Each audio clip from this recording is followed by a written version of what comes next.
We open with news of the ceasefire between the United States and the Houthi rebels that reportedly came as a surprise to officials in Israel. U.S. President Trump announced the Omani-mediated deal in the White House, where he also made a claim about the number of Israeli hostages who remain alive in Gaza. ILTV's Steve Leibovitz reports. Only hours after the Israeli airstrike at the Houthi-controlled Sana'a airport in Yemen, the United States and the terror group announced an Omani-mediated deal to end the fighting between them. The Omani agreement would end the Houthi attacks against the passage of shipping through the Red Sea and end U.S. reprisal attacks on Houthi targets in Yemen. U.S. President Trump said the Houthis don't want to fight anymore. We had some very good news last night. The Houthis have announced that they are not, or they've announced to us at least, that they don't want to fight anymore. They just don't want to fight. And we will honor that. And we will stop the bombings. And they have capitulated, but more importantly, we will take their word. They say they will not be blowing up ships anymore. Houthi officials confirmed they will end attacks on shipping, but would also continue their attacks on Israel in support of Gaza. Israel reportedly was given no advance notice of the ceasefire between the U.S. and the Houthis. Israeli officials were reportedly surprised by the announcement. President Trump also spoke about the numbers of Israeli hostages who remain alive in Gaza and contradicted official numbers given in Israel. So of the 59 people, and they said 59, and I said, really? But they said only 24 are living, and I now correct, I say 21, because as of today it's 21, 3 have died. So this is a terrible situation. We're trying to get the hostages out. We've gotten a lot of them out. As the expression goes, there's 21 plus a lot of dead bodies. According to Israeli officials and the IDF, there are believed to be 24 hostages alive in Hamas captivity in Gaza. And following the announced ceasefire between the U.S. and the Houthis, Prime Minister Netanyahu is indicating that Israel will continue to confront the Yemeni rebels on its own. More from ILTV's Debo Klein. Ahead of the U.S. announced ceasefire with the Houthis that does not include Israel, and after the IDF strike in Sana'a, Prime Minister Netanyahu vowed to continue attacks in Yemen to what he called, quote, settle the score. The Prime Minister hinted that Israel will have to confront the Houthis on its own after the Houthis made clear that its deal with Washington does not include an end to attacks on Israel. אמרתי פעמים רבות שמי שתוקף את מדינת ישראל תעמוד בראשו. אתמול אמרתי שהתקיפה של החות'ים תענה לא בזבנג וגמרנו, אלא בזבנגים. אז אתמול נתנו זבנג, מכה קשה, לנמל חודדה. היום מטוסינו תקפו את שדה התעופה בסנה, שדה התעופה שמאפשר את צבא הטרור ואת הכניסה האווירית למדינת הטרור, שמאפשרת את ירי הטילים נגדנו.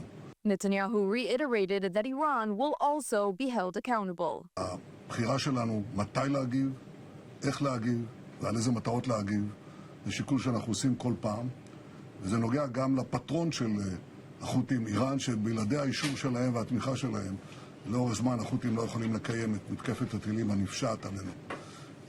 הנשיא טראמפ אמר את זה לפני חודש וחצי, אני אומר את זה גם היום. אנחנו נבוא חשבון עם כל מי שתוקף את מדינת ישראל. Meanwhile, Strategic Affairs Minister Ron Dermer is heading to Washington to meet senior U.S. officials ahead of the U.S. president's upcoming Middle East trip. The meeting will reportedly cover the ongoing hostage talks, Israel's planned military operation in Gaza, Iran nuclear negotiations, and Israeli normalization with Saudi Arabia, as well as the expansion of the Abraham Accords. Trump will visit Saudi Arabia, Qatar, and the United Arab Emirates. The White House announced today that the Middle East trip will not include a stop in Israel. Well, the plan we haven't talked about, but we're not planning on stopping in Israel. But we will be doing it at some point, but not for this trip. No stop in Israel, but there is certain to be much Israel-related news on the president's upcoming trip. And just before we continue, we've got exciting news for our ILTV viewers in the New York area. ILTV, in partnership with Arutz 7 and B'Sheva, is proud to take part in the Jerusalem Conference in New York. an inspiring evening of thought leadership, faith, and pro-Israel advocacy. The event will take place at the Fifth Avenue Synagogue, and we've got a special offer just for you. 100 tickets at 50% off exclusively for ILTV viewers.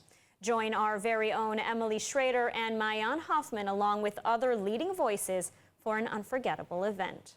Scan the QR code on your screen to learn more and grab your spot now. We'll see you there. And moving on, Sana'a International Airport in Yemen has suffered severe damage after the IDF's major attack on Tuesday, where they say they dismantled Houthi terrorist infrastructure, hitting flight runways and aircrafts. ILTV's Shosh Bedrosian has the developments. Massive booms, plumes of smoke, and explosions seen on the outskirts of Sana'a International Airport in Yemen, about 40 minutes after the IDF issued an unprecedented urgent warning for civilians to evacuate. The warning in Arabic came around 2:30 p.m. Israel time for all civilians to evacuate the area, and within 40 minutes, local media reported IDF fighter jets entered the airspace in Sana'a. The IDF says they disabled the main airport in Sana'a. Within 15 minutes, the Air Forces attacked dozens of aircrafts and Houthi terror targets. They say they also attacked central power stations and a concrete factory, which was used by the Iranian-backed Houthis for terror purposes. The IDF says the airport served as a central hub for the Houthis to transfer weapons and operatives, which they say, quote, underscores the Houthi terror regime's brutal exploitation of civilian infrastructure for terrorist activity. The significant strikes by the IDF came after months of drone and ballistic missile attacks by the Houthis, although the United States has recently stepped up major aerial campaigns against them. On Sunday, the Houthis stopped all flights for more than an hour after a ballistic missile hit a grove on a nearby road within the perimeter of Tel Aviv's Ben Gurion Airport. It was the first time since the war in Gaza the terror group's missile evaded the IDF's air defense systems. After the attack, Israeli officials vowed significant consequences. Meanwhile, the CEO of Sana'a International Airport is now saying the Israeli strikes caused heavy losses amounting to approximately $500 million. Lidar, the CEO of the airport, also told a Houthi-affiliated TV channel inside of Yemen that the IDF also damaged airport halls and equipment. Thank you, Shosh, for the report. And joining us now with the latest developments in the Middle East is Gerald Steinberg of NGO Monitor. Gerald, thank you so much for joining us today. Thank you. So President Trump casually announcing a new agreement with the Houthis in Yemen, blindsiding Israel. Why would he make a unilateral agreement like this and essentially capitulate to the Houthis because they went ahead and announced they won't stop striking Israel? One thing that's consistent about President Trump is that he's inconsistent. He's unpredictable. He's a disruptor. It's not like there's a rational strategy step by step. And we remember a few months ago, at least the Israelis remember, when Trump said, we're going to take all the population out of Gaza, Israel will finish the job, and then we'll figure out what to do. And we did a lot of jokes about that and other things, but nothing happened with that. Or all hell will break loose if they don't release the hostages. So there are many examples of that. And he could change his mind tomorrow, the next day. We don't know what the Houthis will do. And basically, it's important to remember the big picture here is Iran. And President Trump wants to get a deal with Iran. It may be costly for Israel. It may be closer to what Israelis want. It's very unclear. A lot of contradictions in terms of ending the nuclear program or reaching an agreement and not ending the program. The same thing. Will Iran stop its proxy forces? When the Houthis fire missiles, those are Iranian missiles. When they fire them at the airport, they're firing them for the Iranian regime. And so this, I would say, ceasefire between the United States and the Houthis really reflects that the fact that the Houthis have been hit very hard, and also it limits their capability, but they may violate it at any time. If they hit Israel, again, Israel will certainly respond very strongly. Doesn't need the United States to deal with that. So I think these issues have to be seen from the perspective of the Trump administration, Mr. Trump, and his agenda. And you mentioned the Islamic Republic of Iran. Is this an indication, or should Jerusalem be worried that President Trump may abandon Israel in its fight against the Iranian regime and its proxies, perhaps announce more surprise agreements with the Iranian regime, even leaving Israel out of the discussions as we saw here? Well, worrying doesn't help, as my late father used to say. Question is, what are the strategic options? And those are the terms that we have to look at this in. Israel has independent capabilities. Iran is very much weakened. If they want to reach and do reach an agreement with the United States that Israel cannot live with, Israel will have to act unilaterally against the nuclear capabilities. It would be more difficult without the United States backing, but we'll have to see where these things go. I think it's very important for the Israeli decision makers, not just the prime minister, the defense minister, all the military heads, all the security chiefs, need to think about different strategies, and I'm sure they're doing that. What are the options? What are the possibilities so that Israel's ready to act? It will be much harder if there's a bad deal with Iran, but it won't be the first time we've been there. We'll have to see how this develops. Now, President Trump is set to arrive in the Middle East next week. He's also hinted at another big announcement. He's skipping Israel, though. I mean, what's your analysis of this? I think in general for Israelis not to see the President of the United States on a trip to the Middle East, the first one since his second term began, not stopping in Israel, that's something that Israelis are not comfortable with. He's going to the Saudis. That's important. Those are allies. He wants to sell weapons. He wants to create a momentum. He also wants an agreement, a peace agreement between Saudi Arabia and Israel. Doesn't really have to come to Israel in order to do that. If Israel was part of his itinerary, it would be strictly symbolic. Prime Minister Netanyahu was just in the White House a couple of weeks ago. There's constant communications back and forth. Minister of Strategic Affairs Ron Dermer is on his way to Washington. We'll also be discussing all of these issues, probably with the president, certainly with the members, his closest advisors. So I don't think the fact that he's not stopping here is anything more than a symbolic issue, but it is symbolically difficult. It is painful for Israelis. We see ourselves as, and we've always been told, that Israel and the United States are close allies. Well, if you're going to make a trip to the region and you don't demonstrate that, that's problematic, but only in symbolic terms.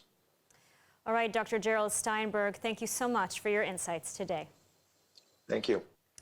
And the war in Gaza is ongoing. The IDF carried out an airstrike on a Hamas command center in central Gaza, while reserves are being called up by the thousands ahead of the planned offensive. At the same time, Israel is contending with the thorny issue of humanitarian aid delivery. ILTV's Steve Leibovitz has more. Day 579 of the war in Gaza, the IDF carried out an airstrike against Hamas operatives at a command center in central Gaza. The former school in the Berej area was used by Hamas to store weapons intended for attacks on Israeli troops. The Palestinians reported at least 18 killed in the attack. Meanwhile, the U.S. State Department says it will be making an important announcement on the entry of aid to Gaza in the next few days, in what they described as very good news. According to reports in the Israeli media, the announcement will be about the establishment of a new international foundation to manage the resumption of aid into Gaza. Few details have emerged, and there is reportedly significant planning yet to be finalized. Israel cut off aid to Gaza more than 2 months ago amid charges that it was being stolen by Hamas to fuel its terror war. The UN Humanitarian Office has rejected an Israeli plan to replace the existing aid system in Gaza with one controlled by Jerusalem. We do not accept a proposal and a plan that does not live up to the core fundamental humanitarian principles of impartiality, neutrality, and independent delivery of aid. And what they were presented with appears designed to further control and restrict supplies, which is the opposite of what is needed. Meanwhile, the call-up of thousands of IDF reservists is continuing ahead of the planned IDF offensive that would reportedly come after U.S. President Trump's Middle East trip next week. Meanwhile, a new poll shows rising despair in Gaza, with nearly half of residents wanting to immigrate. And still, most Gazans continue denying that Hamas committed atrocities on October 7th. More on this from ILTV's Mayan Hoffman. Nearly half of Gaza residents, 49%, say they would be willing to apply to Israel for help emigrating to another country. That's according to a new poll released by the Palestinian Center for Policy and Survey Research. The findings highlight growing despair in the war-torn enclave, where access to food is dwindling and more than half of respondents report losing a family member during the war. The survey, conducted between May 1 and 4, also reveals deep divisions over Hamas's leadership and credibility. While 48% of Gazans support the recent wave of anti-Hamas protests, 54% believe those demonstrations are being driven by outside forces. Strikingly, nearly 90% of Palestinians, including those in Gaza, say they do not believe Hamas fighters committed the atrocities captured in videos from October 7, 2023. That's despite mounting global evidence. The poll, which sampled 1,270 Palestinians in both Gaza and Judea and Samaria, carries a margin of error of plus or minus 3.5%. And ILTV had an exclusive first TV interview with China's ambassador to Israel, Xiao Junzeng. He joined executive editor Mayan Hoffman in the ILTV News podcast studio for an in-depth conversation about China's role in the Middle East and its stance on Iran, Russia, and Israel. What is China's policy and position on the Iranian nuclear issue? China opposes Iranians having or developing nuclear bombs. So this is a very clear position. But when you send money and work strategically with Iran, doesn't that give them the funds to be able to develop those weapons? As a member of the international community, it is the Iranians' right to have its peaceful use of nuclear energy. There is a speculation about China-Russia-Iran alliance posing threat to Israeli security. So this is equally absurd. You think it's absurd? Yeah. So China has consistently opposed, I said before, Iran developing and owning nuclear weapons, and has always supported Israel's right to subsistence and to development. So in our views, the only right choices for resolving the Iranian nuclear issue is through political and diplomatic means. The ambassador also said China opposes sanctions and any potential military action against Iran. However, he voiced support for renewed U.S.-Iran diplomatic talks. And on China's tense trade relations with the U.S., he didn't hold back, calling President Trump's trade policies economic bullying. It will only lead to a lose-lose situation and harm the economic and financial stability. The full interview airs Saturday night on the ILTV News YouTube channel, our mobile app, and all major podcast platforms. And last night, I had the honor of hosting an evening at the Friends of Zion Museum in Jerusalem, honoring United States Ambassador to Israel Mike Huckabee on his appointment. The event was attended by the ambassador and his wife Janet, along with Israeli ministers, members of Knesset, ambassadors from around the world, and families of the hostages. The visionary and founder of the Friends of Zion Museum, Dr. Mike Evans, presented the ambassador with the prestigious Friends of Zion Award, bestowed to 25 global leaders who are friends of Israel. No greater honor could be bestowed upon me than to be called a friend of the Jewish people. That may seem strange. Why is it that I, as a Christian, would have such a connection to the Jewish people? I try to explain it. It's pretty simple. It's because without the Jewish people, I don't have a faith. The ambassador gave a heartfelt speech and expressed his love for the Jewish people and the state of Israel. We have come to Israel so many times. I've been here over 100 times in the past 52 years. Normally, we come, we're here for a couple of weeks, we bring several hundred people at a time, and then we go home. And the other night we were sitting talking, and I said, typically after 2 weeks we go home. This time, we are home. Also at the event was former hostage Omer Shem Tov, along with his parents Malki and Sheli Shem Tov, and the parents of hostage Guy Gilboa Dalal, who shared their stories and called on the ambassador and President Trump to help free all the remaining 59 hostages. A beautiful evening. And moving on, a unique event offering medical professionals a more seamless way of making Aliyah. In partnership with Nefesh B'Nefesh, Medex is kickstarting the process of transferring medical licenses before the big move to Israel. ILTV's Devo Klein has more. Making Aliyah as a doctor or medical professional is getting one step easier every year.